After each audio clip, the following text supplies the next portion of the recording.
તો Rajkot Jetpur 6 lane highway પ્રોજેક્ટનું કામ ગોકળ ગતિએ ચાલી રહ્યું છે, જેના કારણે સ્થાનિકોને પારાવાર મુશ્કેલીનો સામનો કરવો પડી રહ્યો છે।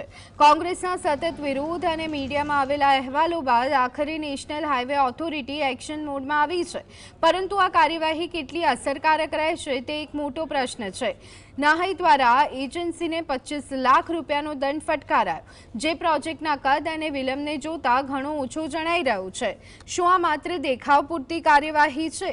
તો બીજી તરફ જિલ્લા કલેક્ટર ઓમ પ્રકાશ દ્વારા સાઇટ વિઝિટ કરવામાં આવી અને 3 બ્રિજ તાત્કાલિક શરૂ કરવાની સૂચના આપવામાં આવી, પરંતુ સવાલ એ છે કે આટલો સમય રાહ શા માટે જોવામાં આવી? શું તંત્ર ખરેખર જનતાની સમસ્યા પ્રત્યે ગંભીર છે કે પછી દબાણ આવતા જ સક્રિય થાય છે? 14 જેવા પોટેન્શિયલ સ્પોટ છે જ્યાં વારંવાર આપણું જામ થાય છે, ત્યાં ક્રેન્સ મૂકવામાં આવી છે અને નેશનલ હાઈવે દ્વારા ટ્રાફિક માર્શલ્સની નિયુક્તિ કરવામાં આવી છે।